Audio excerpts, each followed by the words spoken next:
Hello and welcome back, or welcome if you're new. If you're new here, my name is Elena, homeschooling mama to 3 kiddos. Here on the channel we talk about everything from homeschooling, homemaking, all the things in between. We're going to talk about books, as you probably saw from the title. Okay, I'm going to pull up my Storygraph recap because I don't think I have any of the physical books with me anymore, and I think almost all of the books I read in January were library books. So we use our library as frequently as we can here in our household. I would love to just buy all the books, but budget wise it's just not possible for us. Plus the library, I don't know, there's just something magical about it, right? So first up, the first book that I read was My Money, My Way, Taking Back Control of Your Financial Life by KiwiCo Love. This is the budget mom. If you've not heard of her, she's on Instagram, she's on YouTube. I'm not sure if she's putting more videos out recently. She might be, but I first discovered her, 2018, 2019, somewhere around then when we first started our debt-free journey. At that time, she was a single mom and just, kind of plugging away. She lived in a small apartment with her son, and she was, I don't know if she was still paying off debt at that time or she already had and she was saving. But I started following her, and yeah, I saw this book at the library and I thought I'd check it out. So saying all that, I did know some of her story. I did know some of her story. I didn't know all of it. And so reading this book was kind of refreshing to dive in a little bit deeper and know her backstory, start to know her why, what was her turning point for her financial journey, or what kind of set that in motion.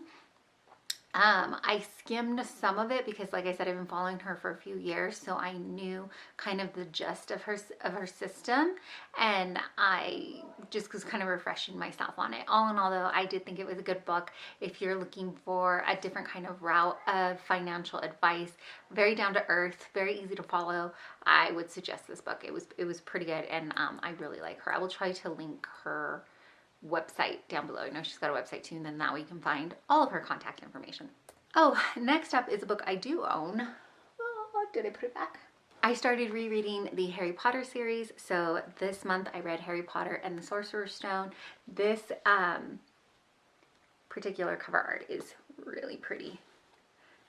So I reread this one, and I was kind of surprised to remember or read again and realize how many of the things that I had forgotten about the book, because my husband and I will rewatch the movies. It's some of the movies that we can both agree on and that we can both rewatch, and so every now and again we'll go through a Harry Potter kick and we'll rewatch the entire movie, not all in one sitting, but we'll pick it up here and there.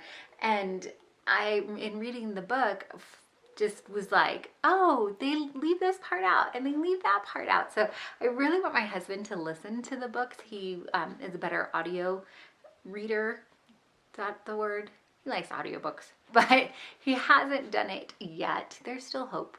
What can we say about it? It's just on the verge of classics. I don't know, it's just, they're good, entertaining books. So I reread that one. I started the second book, but I haven't finished it, so that's not in my currently reads. But I finished this one in January as a reread. Then next up, I read All That Really Matters by Nicole Deese. This was kind of a new to me author, and I really enjoyed it. This book, I read the ebook version of this, but the title, the cover art of the ebook is so pretty. This book follows Molly McKenzie, and she is kind of like an influencer, social media, beauty guru type person. And she actually has a twin brother who is not. He is, I believe he's a pastor. But this follows Molly's story, and Molly's manager, who also happens to be her boyfriend at the beginning of the book, is what we'll say, they have an opportunity for Molly to go on to a TV show, but first they need her to be involved in some kind of feel-good campaign. And so Molly's boyfriend slash manager says she needs to work with some underprivileged youth, and that this would just be great media for her and kind of catapult her into this TV series. So we follow Molly and how she begins to do this. She seeks her brother's advice. Hey, do you know of any people? Her brother's kind of shocked, like, why would you ask? I've been trying to get you to help, physically help, but you haven't. And so Molly finally gets an interview, foot in the door is what I think I was trying to say. She gets a foot in the door, she interviews, but the owner or the man that runs it is not pleased at all about Molly's social media standing, and we just kind of go from there, right? And so it kind of thaws out. We get to see more of his story, more of Molly's story. This does have faith in it, so if you are not interested in that, maybe you won't be interested in this book, but if you are, I think it was just beautifully woven in, and all in all was a good read. I did end up reading the second book, All That It Takes, and this is by the same author. It's the second book, and this one follows her brother. This follows her brother and what was Molly called her like one friend, but really she was her editor, and just really kind of helped her out with that technical side of her videos. And so they become friends, and we kind of follow their stories, and of course learn more about each of their own backgrounds and where they're coming from. Really, we learn more. We follow Val more closely in the story. We do get to know more about the brother in here, but Val and her son make a big move, and of course as they move, things kind of just fall apart. And in that falling apart, Val, who is just kind of coming to faith, she's kind of just getting to know, dipping her toe in it, maybe trying to figure out what it all means for her and where she stands with it. And so we dive deeper into that in this part of the story. And this one I just think was well written. Molly is kind of takes a back seat in the story, but is still present. So you still have those worlds intertwined. All in all, I was glad that I picked up both, and I probably will look for more from this author. Now, on the flip side of faith-based books, I finished the ACOTAR series. I read A Court of Wings and Ruin, A Court of Frost and Starlight, and then I finished the month with A Court of Silver Flames, or I finished it towards the end of the month.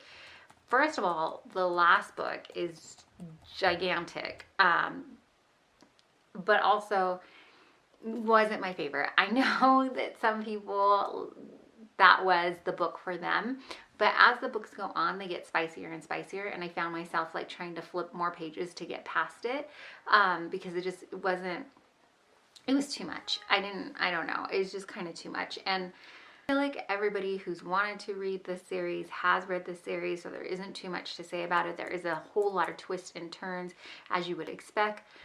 With Sarah J. Maas, we go back and forth between Tamlin and Farah. In the third book, in A Court of Wings and Ruin, and then in A Court of Frost and Starlight, it's the thinnest book of the series, and it kind of is, the timing of it was perfect because it kind of is like their Christmas season, their winter solstice is what they call it. And then in A Court of Silver Flames, we follow Nesta's story, and she was not one of my favorite characters. Even as I finished the book, she was still not one of my favorite characters, so I'm glad that I read it because I wanted to know what the series was about. Maybe it was like a fear of missing out kind of thing, but yeah, I just, maybe the timing, I don't know, but the series just was, I think the series could have done without all of the spice. I didn't think it was necessary, but if you like spicy books and fantasy, you would probably, this would be right up your alley. The other books that I read this month, I read Counting the Cost by Jill Duggar. This was an ebook from my library, and I had it on hold for a while, and it finally became available, so I read this one. I also read another Ginger's book, I think last month or the month before. I haven't rated any books this year, and I don't know that I will rate books. I think I felt like I had to give books a rating, but memoirs and things like this, I don't know, can you rate that? It just feels, I don't know. Jill and her husband's story, they kind of walk us through a portion of their life from when they get married. She does kind of take a couple steps back and tell about the courting process, and when they get married, and just the issues that they were having with their dad about finances and contract issues and things like that. And it just, my heart hurt that there were so many secrets I felt like the dad kind of kept from them. Now, granted, I wasn't there, since it's just her side of the story, but it was interesting to read and kind of hear more about her, and just we're all fascinated by it. So that was pretty interesting. And then I had an audiobook that I finished up, Messy Minimalism, Realistic Strategies for the Rest of Us. This is by Rochelle Crawford. This book I started because I went on a deep dive cleaning and just kind of cleaning and just tidying up after the holidays. In all honesty, it is the end of the month already and we still have our Christmas tree up. We're gonna get it down eventually, but I mean the rest of the stuff we kind of tidied and put away, and I started it on a day when I just needed motivation to continue on with the cleaning. In that manner, I think that the audiobook was fantastic. I ended up finishing listening to it like as I went for a walk or as I was working out. Listening to the book, it just felt like a good friend walking you through and talking you through as you were cleaning and just giving you some kind of realistic advice of what works for her and her home and how she kind of went through it too, and wanted to have a realistic view of minimalism. So she doesn't talk about how you have to have a certain number of forks and spoons and knives and you can only have this X amount of shirts and shoes. I mean, you can if you want to and if that works for you, but it just felt doable. She is a mom, they have a family. Not that you can't be a minimalist with a family, but they didn't start that way. And so kind of walking her kids through and her journey of how she became, I don't even know if minimalism is the right word, but less than, right? Less stuff. And so it was a good, refreshing read. I like to have some of these books just as motivation sometimes, and it served its purpose. Then I think after I finished the ACOTAR series, I needed something wholesome, and so I went on to read An Unexpected Amish Proposal. This is by Rachel J. Good.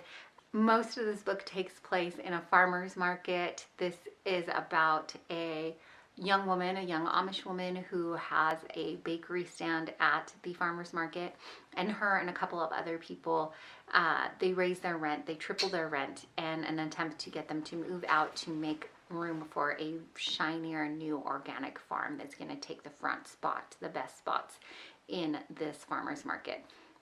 There's another stand a little deeper into the farmer's market owned by an Amish young man who sells barbecue chicken, and so his heart goes out to these people and he tries to include as many of them as they can, as many of the people whose stands were closed down, into his stand. He tries to absorb them, expand his stand, and help them in that way.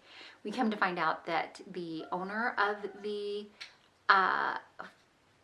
farmer's market is not the most outstanding. We kind of find out a little bit more about who this owner of the new organic farm coming in, and then of course there is a romance. So the young bakery woman, the young Amish man, so on. All in all, it's a cute read. If you like farmers markets and just kind of being in there, you like this book. And then the book I just picked up, I think because I needed an ebook, was A Royal Christmas, a Christmas novella by Melody Carlson. This book, short, it's a novella, and it is the general, like, I didn't realize I was royalty, I'm royalty romance read. And I think because it is such a short read, it kind of just cuts to the point where you know what's going to happen. And so there's not a lot of build up in between it. So young woman finds out she is royal. She finds out she's royal because her dad, the king, is very ill, and so on and so forth. But like I said, there's not a lot of world building in there. There's not a lot of background. It's in there, but it's not a ton. So if you want just like a straight to the point, short, quick read that's sweet, that would be your book.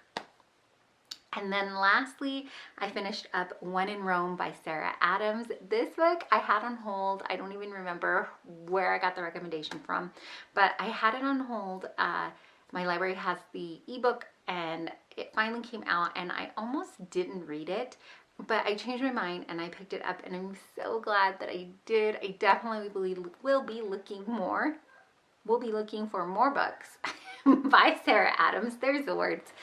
So this is just a sweet, it's just a sweet romance read. I mean, it's probably why it's so popular. This is like an opposites attract small town romance where this woman, Amelia Rose, better known as Ray Rose, is a singer and she just needs to escape. She needs a break and she needs to get away from her world, but she's really not supposed to. She's not supposed to take any kind of breaks or leave, anything like that without her manager's approval, because she's getting ready to go on a world tour. Of course, she leaves anyways. She goes to the small place, Rome, Kentucky, because it's the closest and quickest Rome she can get to. And in there, of course, she finds a grumpy pie shop owner. And here is where we have our kind of grumpy sunshine romance. It is endearing. I don't want to give too much of the story away. I mean, you can kind of, these books, you can kind of figure out what's going to happen. But we go back and forth between Amelia and our grumpy Noah. And we learn Noah's background. Noah has 3 sisters. We get to meet them. They're such fun characters. Noah also has some really hardships in his life that make it difficult for him to open up. But as the book goes on, he opens a little bit more, and we see that it's not so much that he's just grumpy. It's just that he's just not outwardly over the top extroverted, maybe. I don't know. And then we learn about Ray or Amelia and what happened when she became famous, how her and her mom became estranged. And as it goes further, we kind of have to see if she's going to make it on this world tour or not, if she's ready to throw in the towel, because of course now there's this allure of the small town. That's where I finished up my month. I wouldn't say I had any bad reads this month. The only thing, actually I was going to say the only thing was The Spice, but I skipped right over that in the ACOTAR series. So I read everything that I read everything. Of course I read everything. That's why we're sharing. Everything I read was good. I liked it. I do have a mini sort of announcement. I'm not the hugest. I think actually my book videos do the worst on my channel, but in an attempt to find more of a community of clean reads and things like that, I have decided to create a Discord group called Clean Reads Book Corner. I think that's what it is. I'm gonna leave the invitation down below. So if you like to read clean reads, Amish reads, faith-based books, Christian fiction, romance, that type of stuff, basically things with closed door, come join us. Let's make it as big as we can. If you want to chat with other people, I couldn't find a group, and so I decided to make one of my own. So again, I will leave that link down below. And then as always, if you don't know or you just need to be reminded, maybe the one to tell you you are deeply and truly loved and so appreciated. I really appreciate you taking your time out and spending it here with me. Thanks for watching.